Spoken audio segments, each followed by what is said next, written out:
चलो टाइम से चाय पानी तो बन गया। दिनेश जी चाय लीजिए। हाँ लाओ दो। ये क्या करुणा, आज फिर लाल चाय बनाई है? दूध नहीं था क्या? जी दूध तो था, लेकिन गर्मी से पूरा का पूरा आधा किलो का दूध फट गया। सुनिए, आपने पारस और पूजा के स्कूल के बारे में क्या सोचा है? मुझे थोड़ा सा टाइम दो करुणा, इस साल दोनों को स्कूल में दाखिला दिला देंगे। जी अच्छा, मैं माँ जी को चाय दे के आती हूँ।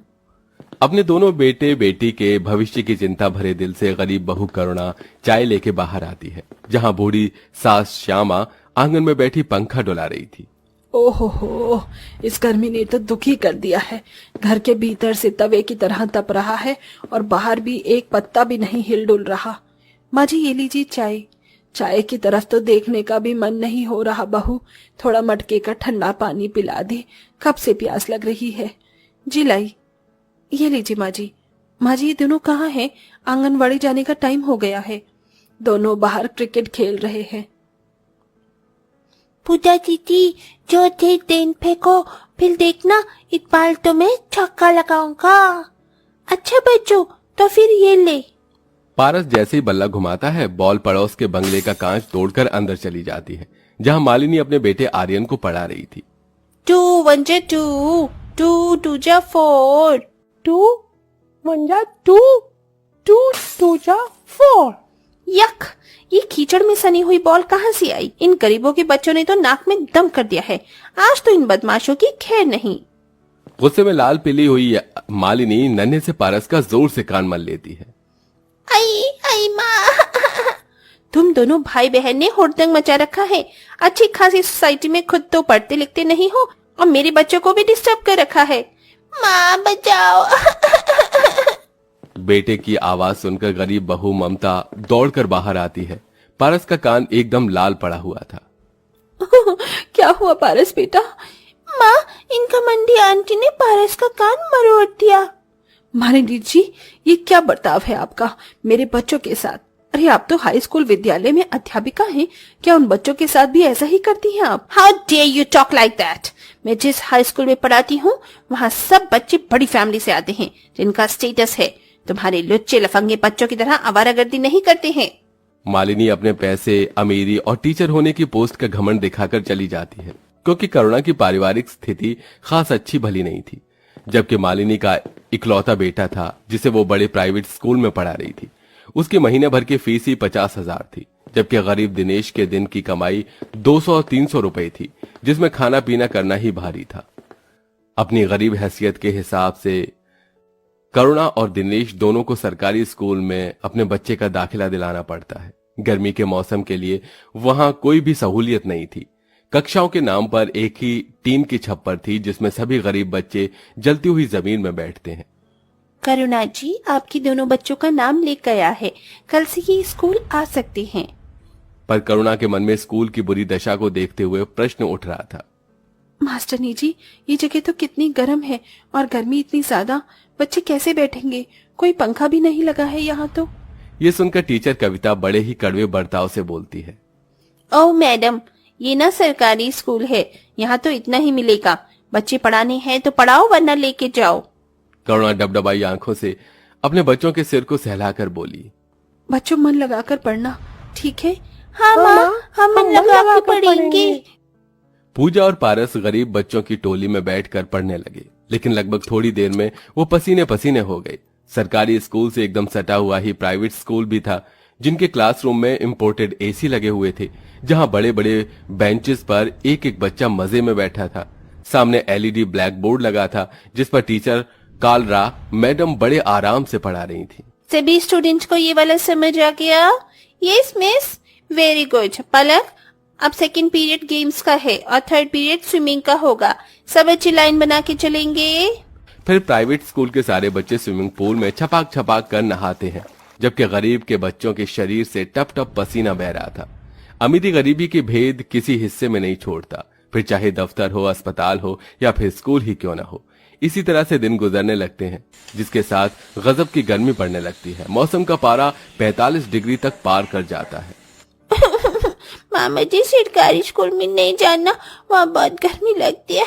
पंखा भी नहीं चलता और पानी की टंकी भी टूटी हुई है, पानी भी नहीं आता। बहू, बेचारे मेरे पोते का मन नहीं तो मत भेज। माँ जी, दोनों बच्चों के भविष्य का सवाल है। पारस बेटा, तुझे तो बड़ा आदमी बनना है, तो स्कूल जाना होगा। पढ़ेगा लिखेगा तभी तो बाबू साहब बनेगा। बच्चे का मन एकदम भोला और कांच के दर्पण की तरह होता है, जिसे टूटने में वक्त नहीं लगता। जैसे तैसे करुणा दोनों को तैयार कर देती है। ये लो, मैंने तुम दोनों की बोतल में मटके का ठंडा पानी भर दिया है, इसे पी लेना।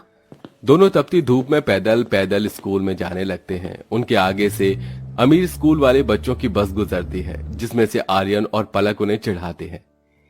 ये देखो देखो देखो, सरकारी स्कूल वाले गरीब बच्चे। उई, उई, उई, उई, उई। पूजा दीदी, ये बच्चे कितने गंदे बच्चे हैं, हमारा मजाक उड़ाते। कोई बात नहीं पारस, तुम मत देख उनकी तरफ। चिलचिलाती धूप और शरीर को दहला देने वाली गर्मी ने बेचारे बच्चों के शरीर को झुलसा कर रख दिया था। सबके शरीर में फुंसी घमौरी निकल आती हैं। माँ, दीदी, मुझको गर्दन में चींटी काट रही है, बोतल का पानी भी खत्म हो गया है। पारस देख, मैडम जी की बोतल में ठंडा बर्फ वाला पानी है, मैं उनसे मांगती हूँ। मैडम जी, थोड़ा पानी दे दो, हमको प्यास लगी है, बस 2 घूंट ही पियेंगे। ये सुनकर टीचर कविता किलसकर पूजा को डांट देती है। अबे ओ लड़की, चल जाकर बैठ जा, समझी ना। प्यास के मारे दोनों भाई बहन का मुंह सूख गया था। पूजा ने कहा, पारस चल, छुपकर अमीरों वाले स्कूल में चलते हैं, वहाँ से ठंडा बर्फ वाला पानी भर कर लाएंगे। दोनों के संग में और भी कई गरीब बच्चे आंखों में अमीरियों का स्कूल देखने की आशा लिए गेट से घुस आते हैं। जहां कुछ बच्चे बड़े से स्विमिंग पूल में नहा रहे थे, तो कुछ बच्चे आराम से एसी में बैठे लंच खा रहे थे। ओ तेरी, इन अमीर बच्चों का स्कूल तो कितना बड़ा है, और यहाँ पर कितनी बड़ी बड़ी बिल्डिंग है। हाँ बंटी, और यहाँ तो कितना कुछ है, झूला भी है, पार्क भी है, स्विमिंग पूल भी है। ये कितना मजे करते होंगे ना। तभी आर्यन के साथ और भी बच्चे उनकी रैगिंग करने लगते हैं। ओह देखो देखो फ्रेंड्स, ये गरीब स्कूल के बच्चे हमारे स्कूल में से ठंडा पानी भरने आए हैं, चलो इन्हें मजा चखाते हैं। हाँ, इनको तो पनिशमेंट मिलनी चाहिए, इन्हें मुर्गा बनाते हैं। नहीं, हमें जाने दो, हमें जाने दो। पलक पूजा की चोटी खींचने लगती है और सब कड़ी धूप में मुर्गा बन जाते हैं। अमीर स्कूल के बच्चे उनके पीठ पर भारी बस्ता लाद देते हैं। पसीनों में लथपथ कमजोर पारस चक्कर खाकर गिर जाता है और घर लौटकर सबको लू लग जाने से तेज बुखार चढ़ जाता है। पारस, पूजा उठ जाओ, देखिए ना माँ जी, दोनों आंखें नहीं खोल रही, मेरा तो दिल बैठा जा रहा है। माँ, मुझको स्कूल नहीं जाना है। मेरा लाल, तुझे स्कूल नहीं भेजेंगे, अब उठ जा बेटा। धीरे धीरे दोनों की तबीयत सुधर जाती है, पर दोबारा से कड़ी धूप गर्मी में पड़ने की कठिनाई उन्हें उठानी पड़ रही थी। इधर एक दिन जब आर्यन स्कूल से घर आता है तो बंगला बंद होता है। मम्मी तो अब तक आ जाती हैं, कितनी तेज धूप हो रही है।